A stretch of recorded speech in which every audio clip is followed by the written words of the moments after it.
tardes, Puerto Rico y el mundo. Soy Carmen Enid Acevedo y estamos en ¿Qué Palo es Noticia? Jueves, creo que es 29 de abril del 2021.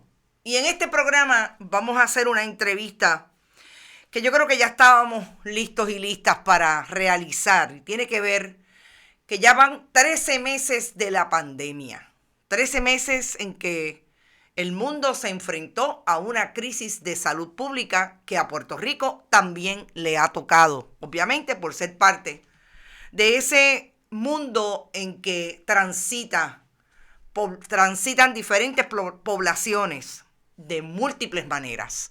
Y la pandemia COVID-19 también tocó a nuestras puertas con diferentes escenarios, tal y como ha pasado en otros países desde marzo del 2020. Puerto Rico se enfrentó a una crisis de salud pública por razón de esa pandemia, que hemos tenido periodos de menos contagio, que hemos tenido repuntes que empezaron quizás en junio del 2020, cuando se abrió de alguna manera la economía, y no hemos salido de ese repunte o de ese color rojo en que el CDC de Atlanta pone a Puerto Rico en el mapa como un lugar de muchos contagios relacionados con el COVID. Hoy estamos en un repunte peligrosísimo.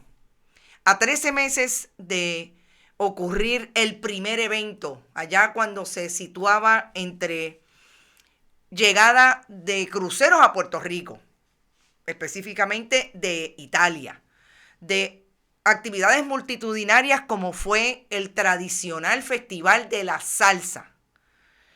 Estamos hoy enfrentándonos a actividades multitudinarias, a actividades que han venido relacionadas con la apertura de la economía. Y en estos días, hablando, como decíamos antes de empezar esta grabación y este programa con nuestra invitada de hoy, los guayaguaya y los festivales de la salsa en Orlando, Florida. De todo eso vamos a hablar, pero antes, como siempre, vayan a bonitasradio.net. Allí ustedes pueden donar a través de PayPal y tarjetas de crédito.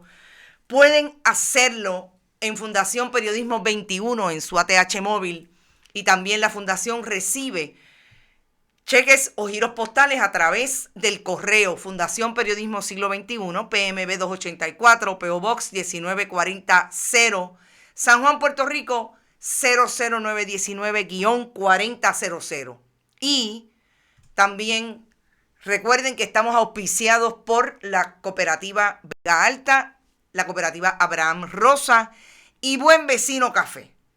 Y ahora sí vamos a entrar en el calor de una conversación que puede ser científicamente importante, buena en ese sentido. Vamos a hablar de ciencia, vamos a hablar de cómo los epidemiólogos científicos en Puerto Rico han manejado esta pandemia, cómo ha resultado ser profesionalmente para ellos estar en medio de lo que antes podían haber atendido como historia, pero en medio de esta crisis de salud pública mundial. Y para eso vamos a hablar con la doctora Cruz María Nazario, epidemióloga puertorriqueña, profesora de la Universidad de Puerto Rico, recinto de ciencias médicas, con un doctorado en epidemiología de la Universidad Johns Hopkins, como dirían en country.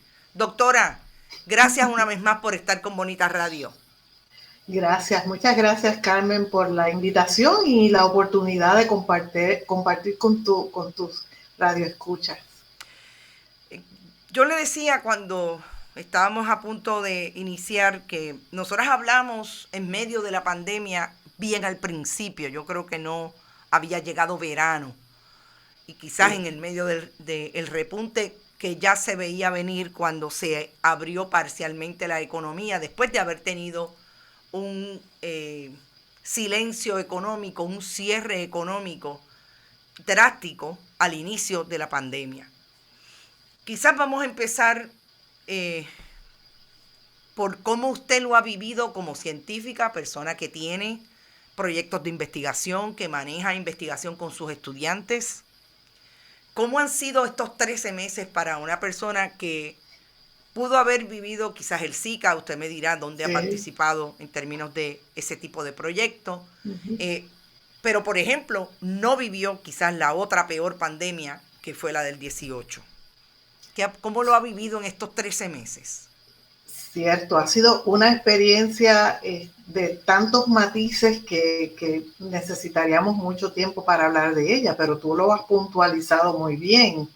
Como epidemióloga me he enfrentado a una situación que yo no esperaba verla, a pesar de que sí participé activamente cuando la epidemia de Zika en Puerto Rico. Y me siento muy orgullosa en poder decir que fui parte del comité asesor de las comunidades. Comunidades que nos consultaron, comunidades que fuimos un grupo de científicos a asesorarlos, ayudarlos a manejar cómo nosotros les recomendábamos el manejo y el control de los mosquitos, a diferencia de lo que en ese momento el gobierno recomendaba, que era la fumigación con NALED. Así que yo creo que la comunidad, bueno, Puerto Rico es una maravilla, porque fíjese que Puerto Rico detuvo al CDC, detuvo al gobierno de Puerto Rico que quería fumigarnos a todos, con unas consecuencias muy, muy importantes en términos de la flora y la fauna de Puerto Rico. Hubiéramos perdido las abejas, hubiéramos perdido una industria importante en Puerto Rico. Y la gente supo detenerlo, supo cuestionarlo. Yo estuve presente con una comunidad en la que el CDC los visitó para convencerlos, querían que ellos se dejaran fumigar, una comunidad cerquita aquí en San Juan, y las preguntas que la comunidad le hizo a CDC los hizo retirar esa propuesta que ya habían traído a Puerto Rico el NALED, me parece que escondida de todo el mundo, pero por alguna razón averiguamos. Y fue la comunidad la que detuvo eso. Así que yo creo que, Carmen, tenemos unos ejemplos tan maravillosos de cuando nuestra comunidad se le explica, cuando nuestra comunidad participa, nosotros tenemos el mejor resultado del mundo. Se controló el Zika, no tuvimos los miles y miles de casos que nos anunciaban de niños con microcefalia, como la actitud bien de meterle miedo a la gente. Si no nos permite fumigar, te vas a tener un niño con microcefalia. Eso no sucedió y fue la comunidad. La comunidad fue la que detuvo, porque el NALED sí tenía unos efectos tóxicos a las mujeres embarazadas. Así que yo creo que como tú lo has traído, me pareció recordar algo tan intenso que vivimos y tan maravilloso al uno ver la fortaleza de nuestras comunidades. Fíjese que usted me contesta esa pregunta de lo que ha sido esta experiencia de estos 13 meses versus aquel esfuerzo con relación al Zika desde el recinto de ciencias médicas, que es desde donde usted trabaja, y que hemos visto que el recinto de ciencias médicas, su personal, sus científicos, científicas han estado presentes en esta pandemia desde los diferentes foros. Claro. Pero lo contesta con lo que es la participación ciudadana. Y en estos días, sobre todo en medio de este repunte, para mí, segundo repunte más peligroso, quizás este es el más peligroso, sí, por todas las consecuencias que ha tenido en los hospitales, en el sistema de salud, que todavía yo no sé si es que están esperando a la última cama, pero estamos hoy en 583 hospitalizaciones por COVID. Es la respuesta de las comunidades, la respuesta del país. Usted obviamente hace su trabajo en contacto con las comunidades. A base de esta experiencia de estos 13 meses, ¿cómo usted calificaría el comportamiento de la ciudadanía hasta donde usted ha podido llegar con relación al COVID? Pues fíjate qué interesante tu pregunta, porque yo creo que eso es lo que ha fallado. Nosotros no hemos sido capaces de convencer a la población de los riesgos que conlleva contagiarse con la COVID-19. ¿Y por qué? Porque no se ha prestado atención a las dudas que tiene el pueblo, a los mitos que se siguen propagando, a cómo yo puedo apoderarme y ser parte de la solución. Y yo digo hemos por ser no sé qué, pero yo creo que la falla grande que ha habido en Puerto Rico con el manejo de la COVID-19 ha sido la falta de comunicación, la falta de atención a las necesidades de la gente. Hemos utilizado esta estrategia del miedo, del estado policíaco, de si no haces te pongo una, una multa. Yo me acuerdo desde que empezó la pandemia, ha sido esta cosa de castigo, de no puedes salir hoy si tienes una tablilla no, y si no es par. Y todas las estrategias que se han establecido han sido de ese tipo. No he visto ninguna estrategia que sea, ¿por qué no desarrollamos un buen sistema de comunicación de riesgo tomando en consideración lo que la gente quiere saber, lo que la gente necesita saber? Usted le puede decir a una persona, quédate en tu casa, no salga, todas estas cosas de miedo, te vas a morir, todas esas cosas. Pero mire, señor, si usted necesita, porque trabaja limpiando casa, y usted tiene que ir a limpiar la casa porque no la puede limpiar por internet. Entonces, lo que hay que mirar es qué necesita esa señora que dio positivo, pero que su trabajo no lo puede hacer por el internet. Necesita el apoyo del gobierno. Necesita que el gobierno le diga, nosotros vamos y te vamos a apoyar y vamos a pedirle al banco una moratoria para tu carro o para tu casa, te vamos a aportar dinero para la compra, te vamos a ayudar para que tú te puedas quedar en tu casa esos 14 días y evitar la propagación. Pero eso no se ha hecho. Por lo menos las campañas que yo he visto son horribles. Carmen, yo no sé si tú has visto una del muerto hablando desde una camilla, la otra una muerta hablándole a la vecina. Mire, la psicología ha evolucionado tanto que ha demostrado que nadie cambia su conducta porque usted le meta miedo. Sin embargo, yo he visto comunidades, porque como mencionaste ahorita, me gusta trabajar con las comunidades que han hecho eso que te estoy contando. En Guánica hay un grupo maravilloso que se hizo un grupo comunitario cuando los terremotos. Pero sin embargo, cuando empezó la situación de la COVID, lo primero fue, me llamaron, ¿qué nosotros podemos hacer? Y empezamos a diseñar estrategias. Ellos consiguieron dinero para hacerle pruebas a la gente, consiguieron dinero para llevar compras a la casa. Le decían a los vecinos, si usted se siente mal, usted nos llama, nosotros preparamos un automóvil para llevarlo a un hospital o a un médico. Tenían una doctora que los ayudaba haciendo los referidos para que se pudieran hacer las pruebas. Eso lo hizo una comunidad. Lo hizo una comunidad porque ya estaba organizada alrededor de un problema de salud gigantesco como fue el sufrir los terremotos en esa parte de Puerto Rico. Uh-huh. Así que para resumir, ¿qué nos falta? ¿Qué no hemos hecho? Es comunicar el riesgo adecuadamente en la forma en que la gente lo entiende.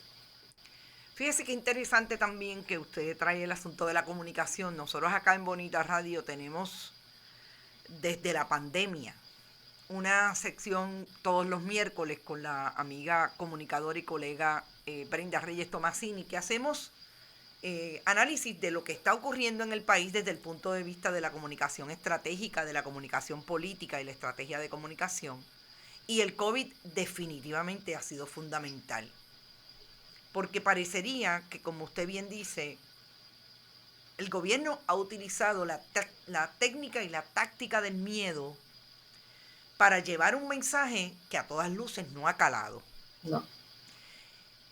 Yo creo que nadie en Puerto Rico y en el mundo entero puede pensar que estábamos listos para una pandemia.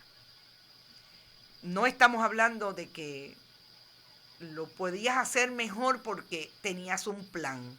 Esto realmente cogió a todos los gobiernos con las propuestas de salud pública que tiene cada país, que varía bastante de país en país, pero sobre todo el proyecto de crisis, pues yo creo que no hubo más de 30 o 45 días en que un país podía prepararse para esto, porque parecería que como que llegó y bueno, y aquí con los problemas que teníamos, que no necesariamente los directivos del Departamento de Salud en ese momento verían la urgencia que había de tomar decisiones. Pero huelga de todo esto el asunto de comunicación.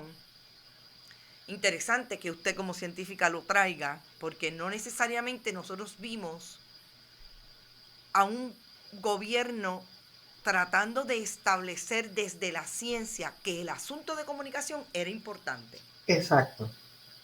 Y cuando usted habla de comunicación de riesgo, por ejemplo, ¿a qué se podría referir contrarrestando esa técnica del miedo?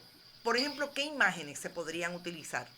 Pues fíjate que es excelente. Lo primero es que para tú poder establecer unas buenas pistas de comunicación de riesgo, tú necesitas tener en tu equipo de trabajo personas especializadas en comunicación. Y tú quieres modificar una conducta, pues necesitas tener en tu grupo de trabajo especialistas en conducta, psicólogos, sociólogos, personas que conozcan cuál es ese comportamiento que nos lleva a aceptar unos riesgos en vez de meternos en el otro lado de la moneda de evitar esos riesgos. Y al contrario a meterle miedo a la gente, lo primero que tenemos que saber es qué es lo que la gente está entendiendo de lo que está pasando en Puerto Rico y en el mundo entero. Porque yo he escuchado, por ejemplo, yo vivo en el campo y hablo con mis vecinos y he escuchado a un vecino decirme, no, yo no me voy a vacunar porque en una página de la internet leí que la gente se moría a los 2 años de vacunarse. Pues yo le dije, qué interesante, no lo descalifiqué, sino que le dije, qué interesante, explícame más sobre eso y dime en qué página es para yo leerla y ver cómo podemos ver si eso que están diciendo es verdad, en qué se fundamenta, y volvemos a hablar otra vez. Bueno, pues es una página de estas de conspiración que traía muchísimos disparates, entre ellos pues la relación de las vacunas con el autismo. Pues eso me dio a mí el pie para volver donde el vecino y explicarle, mira, esa información, la de la relación de las vacunas en los niños y el autismo, fue desmentida, y te puedo enseñar dónde años después esa persona que dijo que había una relación no le permiten publicar nunca más en esas revistas de medicina porque se dieron cuenta que había mentido y que era que tenía intereses en otra compañía que también hacía vacunas. Así que cuando le pude llevar el mensaje económico y de cómo este señor quería vender su vacuna y que la otra no, me dijo, oye, eso sí que es interesante, yo no sabía eso. Pues eso es lo que necesita hacer el gobierno. Tiene que oír qué es lo que la gente está comentando entre ellos. Mira, yo te digo, yo soy bien afortunada porque a mí la gente habla conmigo, viene aquí, me llaman por teléfono y yo aprendo más de lo que me dicen que a veces de lo que yo les puedo decir, porque es importante escuchar a la gente. Si usted quiere modificar esas conductas, necesitamos gente experta en esos campos. Mira, nosotros los científicos a veces somos los peores comunicadores. Y tú muy bien lo sabes. Nos montamos en una tribuna, en un atril, y empezamos a hablar de términos que nadie entiende.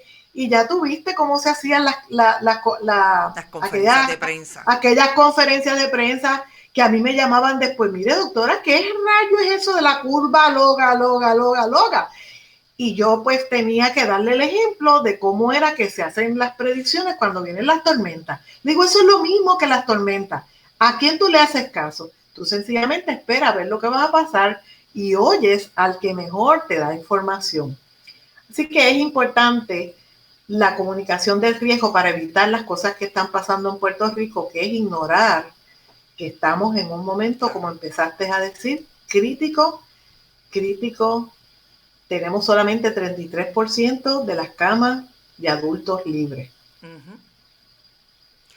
Mire, yo, qué bueno que lo trajo usted, y voy a rememorar una intervención que yo tuviera en uno de los programas que en aquel momento hacíamos, tal y como lo seguimos haciendo ahora, a las 11 de la mañana, después de una dichosa, famosa conferencia de prensa que hacían todas las semanas con relación a lo que estaba pasando con el COVID.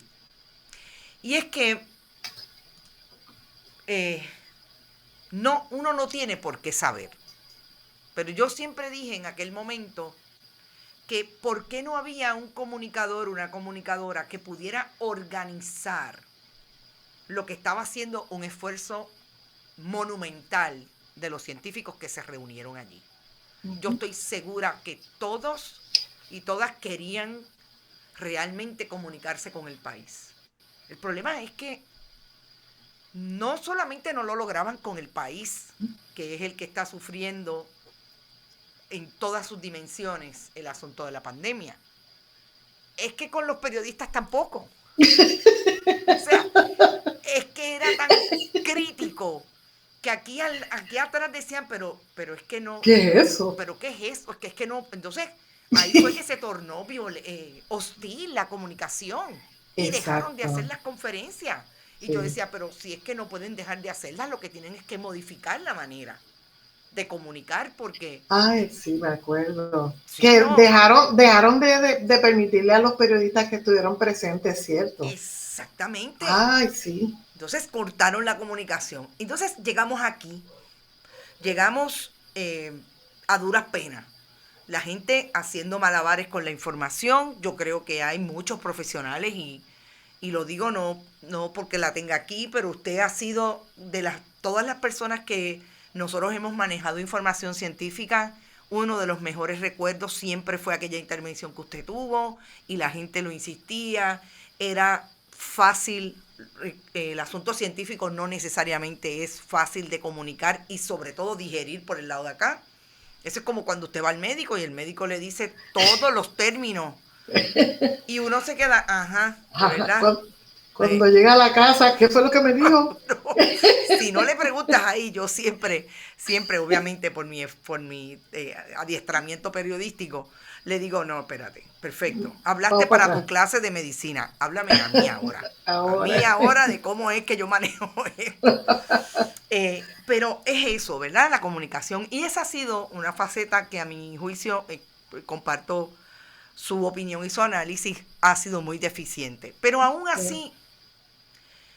en este repunte parecería que no solamente el comportamiento ha fallado, sino que tenemos una situación adicional y es que la vacuna, le pregunto, ¿usted cree que está dando la sensación de que estamos saliendo y por eso quizás la gente está más expuesta que en otros momentos?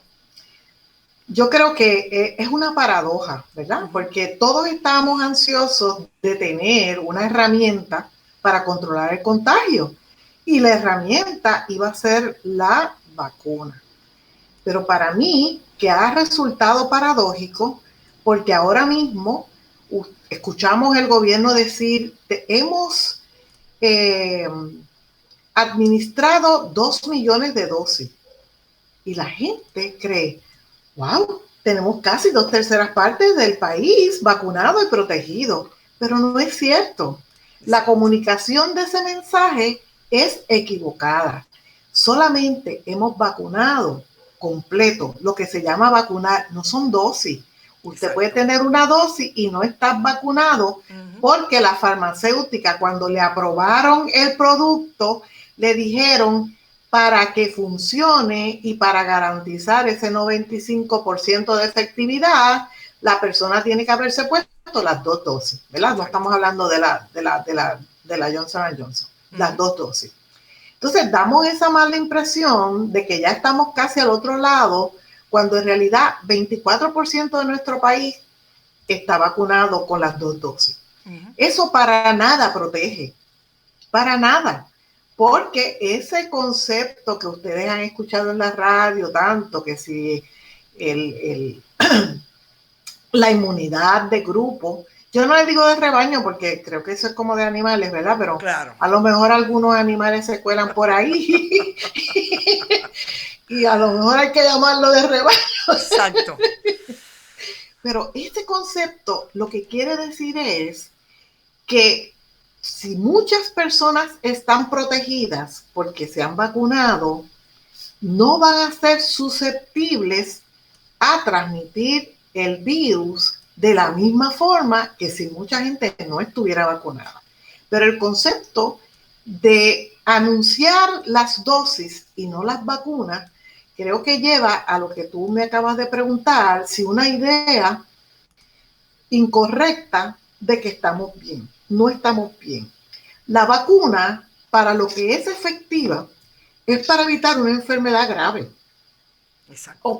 O que si usted se contagia, vaya al hospital, porque queríamos proteger a los hospitales de que no se fueran en crisis y no tener camas ni para COVID ni para nada más, como pasó en Italia, en España y en otros países, ahora en Latinoamérica. Eso fue lo que se utilizó para demostrar la efectividad de la vacuna.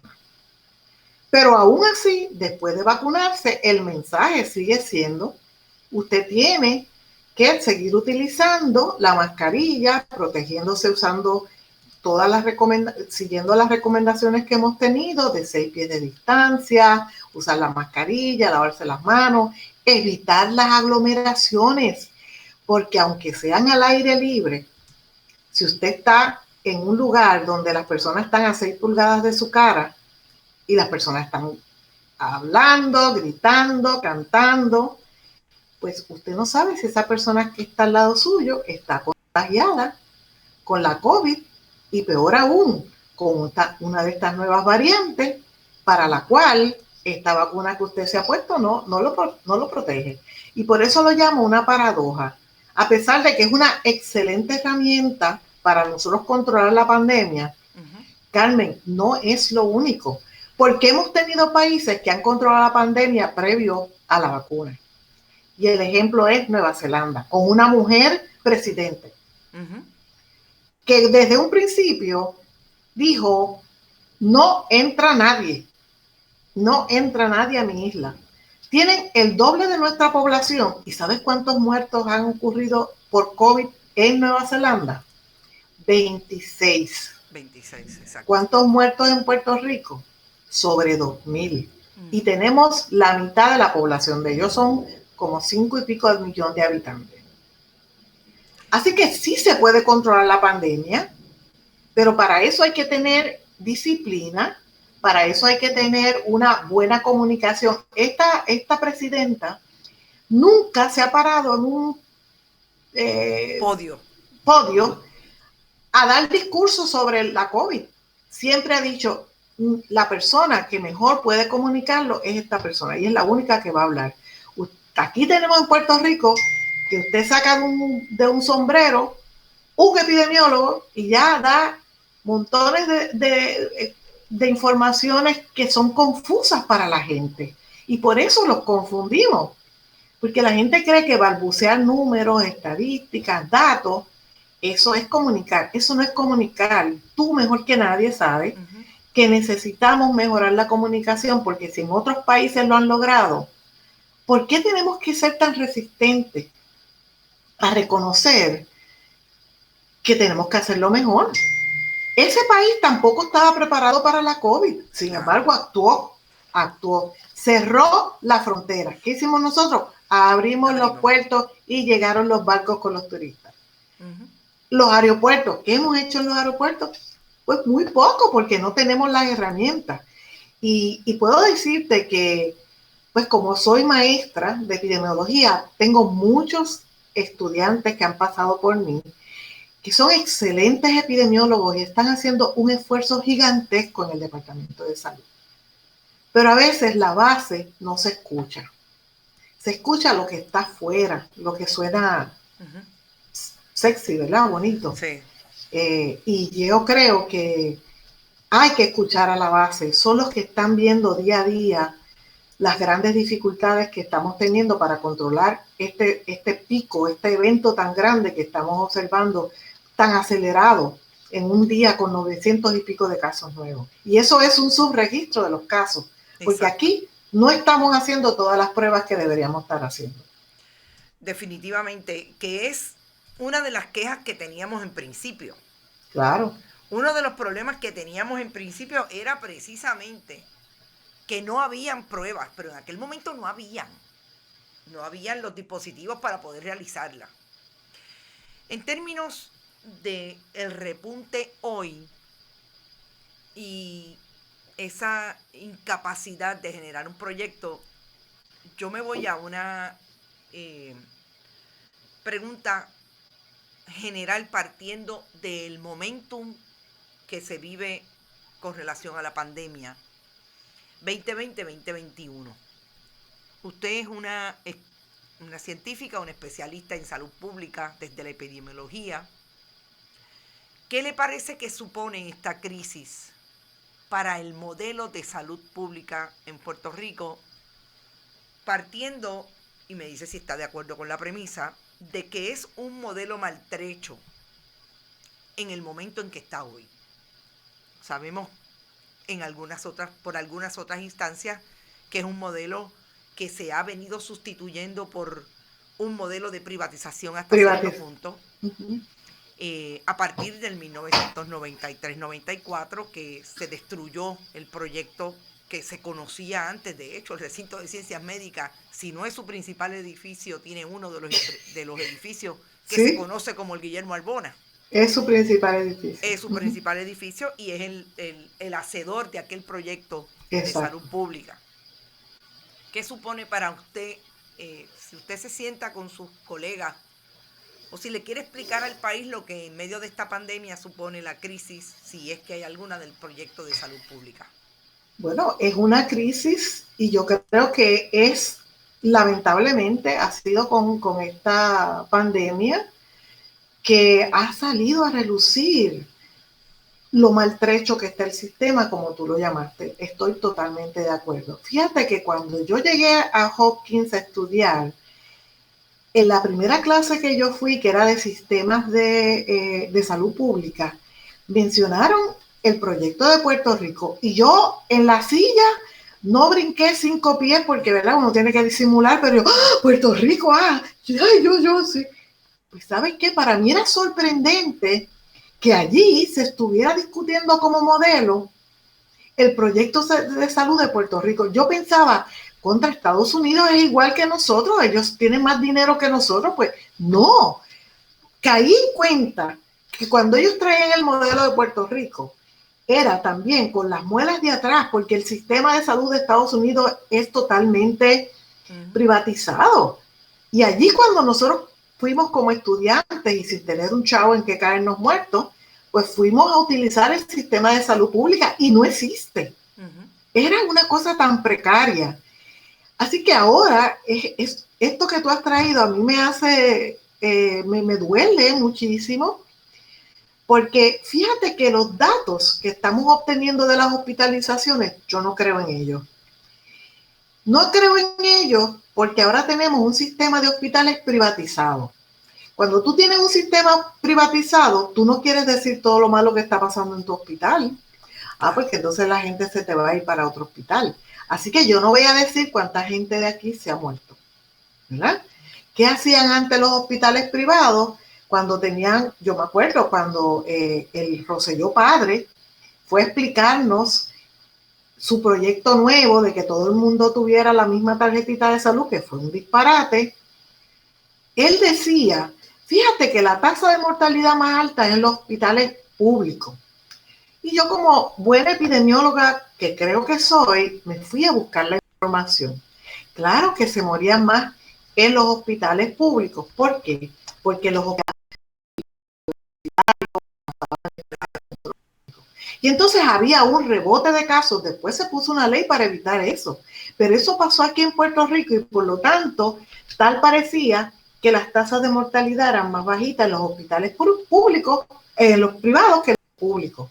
Pero era un efecto totalmente artificial. ¿Qué pasa ahora con la COVID?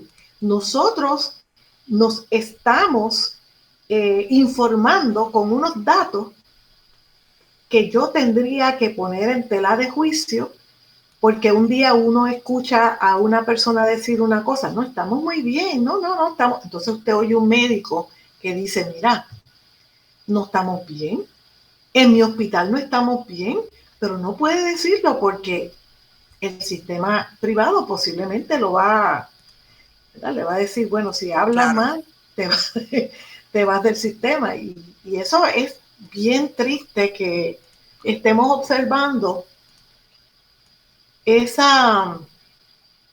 deterioro en un sistema que fue modelo de salud pública y que yo lo aprendí cuando salí de Puerto Rico como un modelo importante, internacional, y que en Hopkins sacaban toda una clase de salud internacional para explicarlo. Y ahora estamos verdaderamente en una situación que yo no puedo es que no sé ni qué decir de eso. Mire, mientras usted está hablando, yo estoy recordando lo que ocurría para el 1993-94, Sí. que Pedro Rosselló González trajo aquel proyecto de reforma de salud. No es casualidad que sobre eso y sobre el Departamento de Educación se montó toda una estructura político-partidista que le habría permitido a ese partido ganar una elección en el 1996 por un poco menos de 1 millón de votos. Fíjese cómo volvemos al asunto de la comunicación. Exacto. Fíjese cómo el proyecto político partidista utiliza la comunicación, que en algunos momentos se constituye en propaganda, en demagogia, etcétera, para atraer unos adeptos y lograr ganar unas posiciones públicas que después vienen a socavar el proyecto, en este caso de salud pública que tenía el país, que como usted bien dice, era modelo en Johns Hopkins. No es la primera científica que escucho diciéndome eso, incluso de Harvard, de otras universidades Ivy League en Estados Unidos, que así mismo lo planteaban. Era modelo en la discusión. Y entonces tengo la foto de Pedro Rosselló cuando era candidato, cuando fue gobernador, y utilizó la imagen de la tarjeta de salud como el portaestandarte de su proyecto político en aquel momento. Y en este momento, o hace por lo menos 2 años, el que entonces fuera gobernador renunciante de Puerto Rico, Ricardo Rosselló Nevares, hizo lo propio. Es la utilización de la estructura de comunicación, no necesariamente al servicio del buen proyecto como Exacto. Sería el proyecto de salud pública. ¿Usted cree, y le pregunto, ¿usted cree que las comunidades con las que usted conversa, los estudiantes, las estudiantes, estoy de acuerdo totalmente, el trabajo que han hecho los jóvenes epidemiólogos y epidemiólogas en el Departamento de Salud a través de los municipios que crearon ese proyecto de sistema de rastreo comunitario, de información, es excelente y fueron ellos?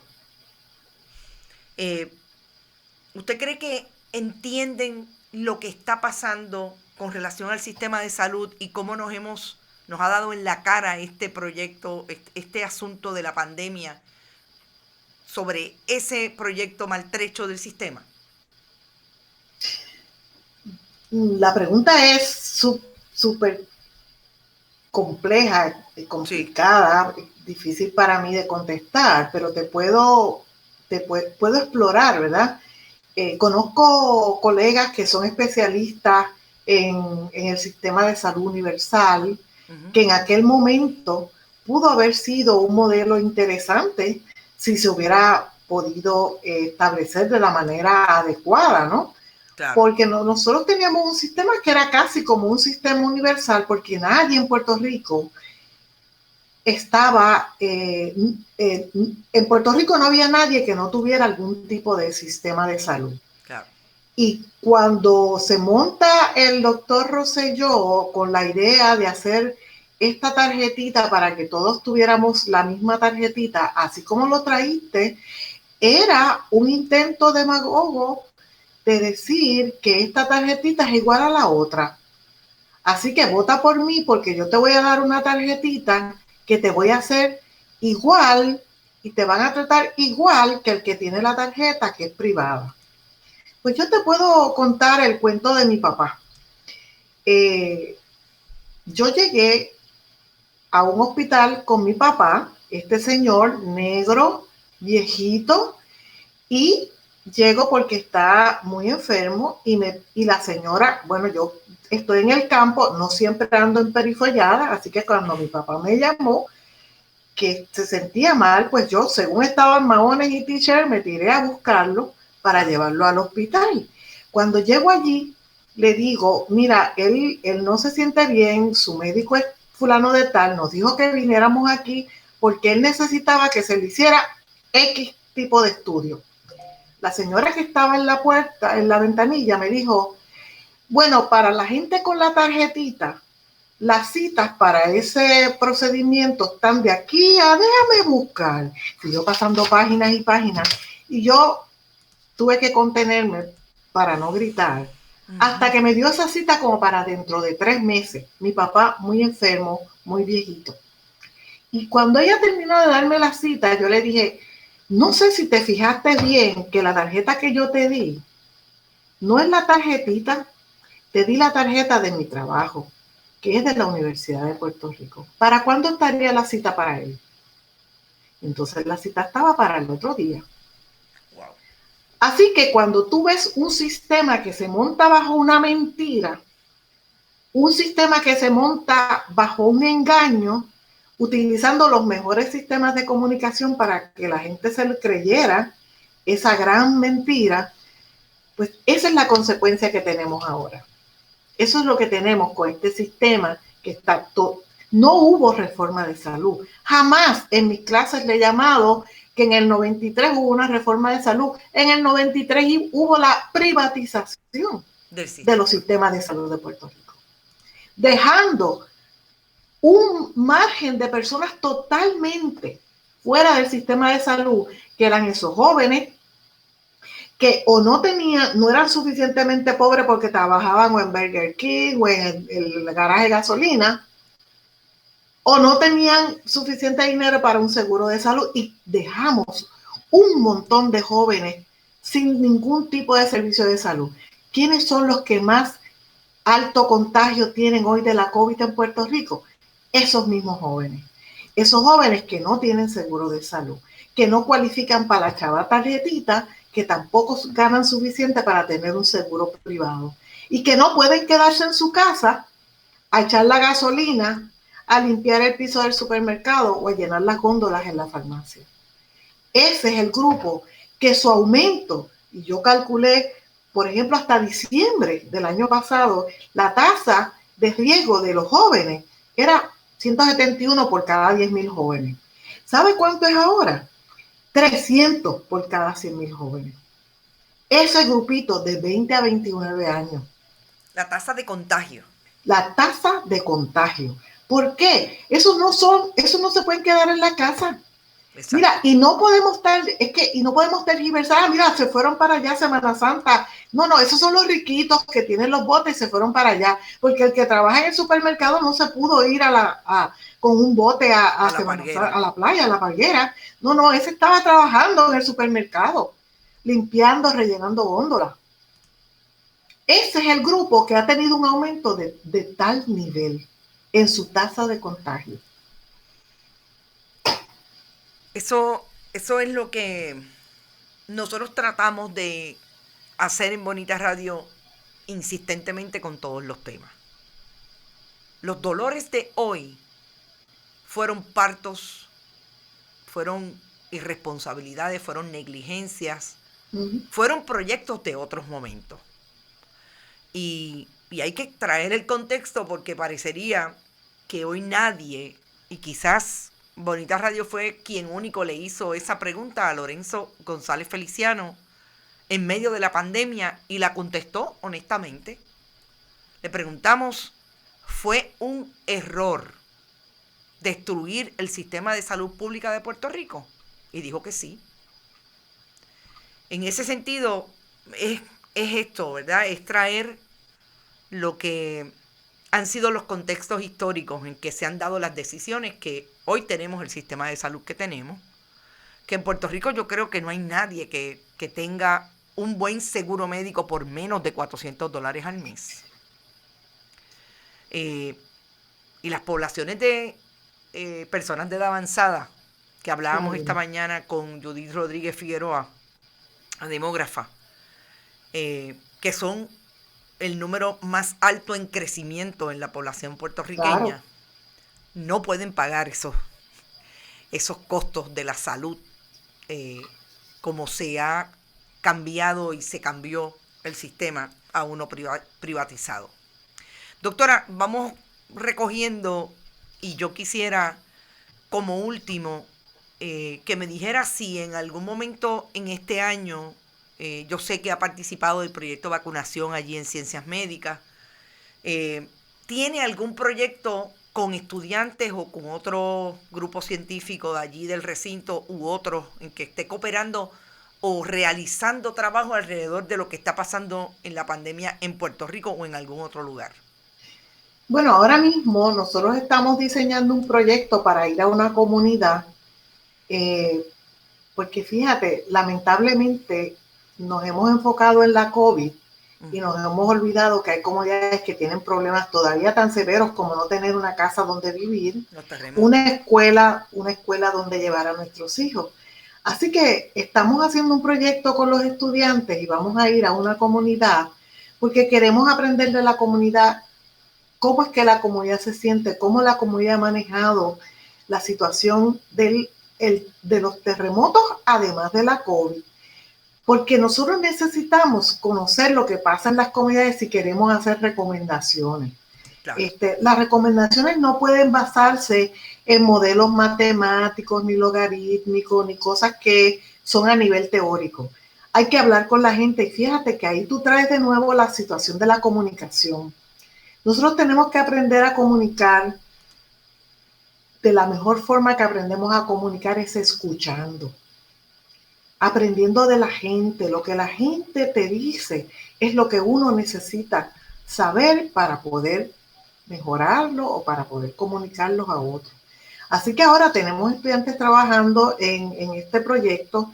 La COVID a mí como profesora me ha maltratado muchísimo porque como tú ves, pues yo tengo 302 años y ahora me he metido a esta cosa del internet y dar clases por internet me mata porque no los veo. Sí, claro. Entonces yo les digo, pero prendan la camarita y ellos, mire, es que se me cae la señal y yo, mal rayo parta, porque yo soy la maestra que cuando yo hablo, yo los miro. Claro. Y digo, metí la pata porque la cara de aquel es que no entendió un ápice. Voy para atrás. Claro. Vuelvo de nuevo. ¿Dónde yo fallé como maestra? Esa es la forma que nosotros mejoramos nuestra comunicación, viendo cómo la gente reacciona a lo que uno dice y oyendo qué fue lo que entendiste. Claro. Así que para mí la pandemia, lo peor de la pandemia ha sido no poder estar con mis estudiantes de forma presencial. Yo me comunico mucho con ellos. Ayer tuvimos una práctica de defensa de uno que va a defender su proyecto de tesis mañana, y su proyecto de tesis es investigando el estrés académico que los estudiantes están teniendo. Así que pues yo estoy ahí haciendo pininos con la tecnología, pasando muchas dificultades. Tengo un nieto que toma 8º grado aquí en esta misma oficinita, así que hoy le dije a las 2:30 te tienes que ir. Porque él toma clases de español mientras escucha rap en el teléfono. O juega con la bola de baloncesto mientras escucha la clase de geografía. Yo digo, Dios mío, qué impresionante cómo ellos pueden hacer todas estas cosas. Y yo, pues, tú sabes, tengo que estar aprendiendo, pero la pandemia nos ha enseñado también que a todos nos ha dado duro, a todos, pero a alguna parte de la población le ha dado peor. Claro. Y es a esa gente que no tienen voz, esa gente que no tienen quien les ayude, quien les dé la mano, cuando se sienten totalmente desesperados porque necesitan traer ese alimento a su casa, trabajar y no saben qué hacer. Doctora, yo le agradezco mucho su tiempo y le agradezco también el trabajo que hace con las nuevas generaciones, porque es otra meta que tenemos como medio de comunicación independiente, alternativo, contestatario. Si no le dejamos el relevo generacional de nuestras diferentes profesiones al país, aquí se acabó.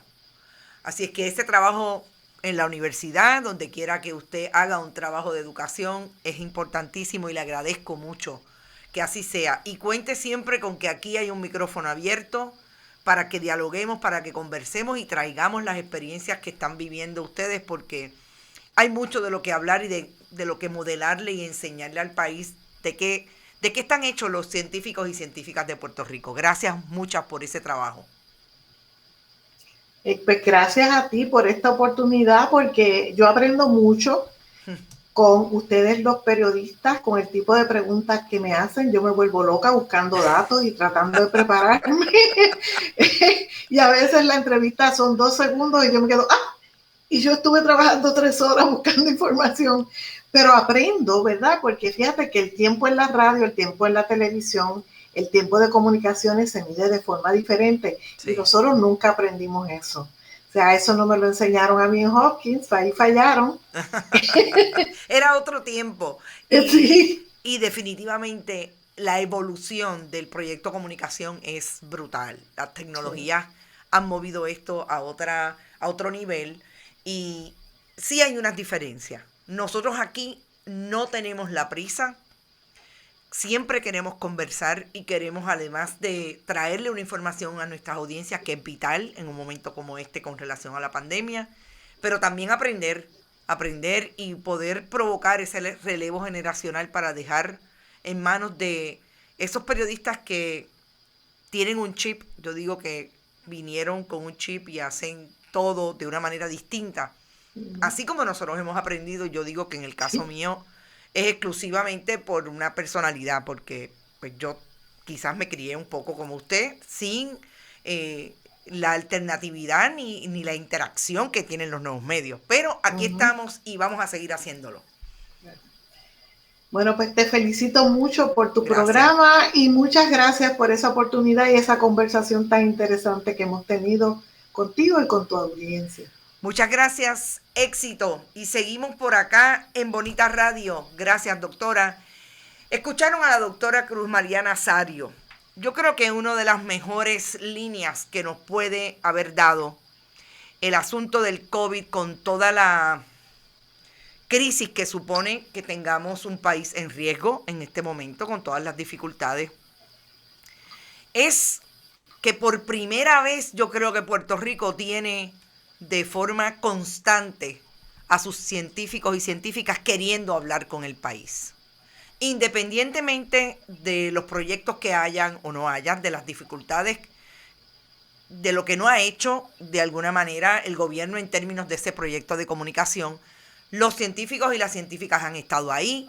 Los jóvenes epidemiólogos, no me canso de decirlo, fueron los que a través de los diferentes esfuerzos en los municipios lograron que el gobierno central mirara el esfuerzo de Villalba, de Guánica, de Ciales, de tantos municipios alrededor que estaban adoptando un modelo de intervención y rastreo comunitario que se conjugó a nivel del gobierno central.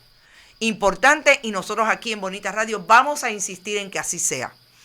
Yo los dejo, recuerden que mañana es otro día, mañana a las 8 de la mañana, como siempre, en Noticias con Café. Estamos alrededor de todo el mundo.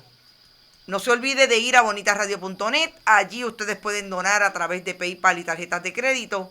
Y también pueden hacerlo a través de todas las diferentes plataformas, incluida ATH Móvil, Fundación Periodismo Siglo XXI. Allí pueden donar. Igualmente pueden hacerlo a través de la Fundación PMB 284, PO Box 19400, San Juan, Puerto Rico 00919-4000. Que estamos en todas las redes sociales, incluida Instagram, Bonita Radio, Twitter, Bonita-Radio. Y no se olvide que todos nuestros auspiciadores están reunidos para apoyar este proyecto: Buen Vecino Café, la Cooperativa de Vega Alta y la Cooperativa Abraham Rosa. Éxito, nosotros nos vemos hasta mañana a las 8 de la mañana. Cuídense mucho, un día a la vez. Hasta mañana.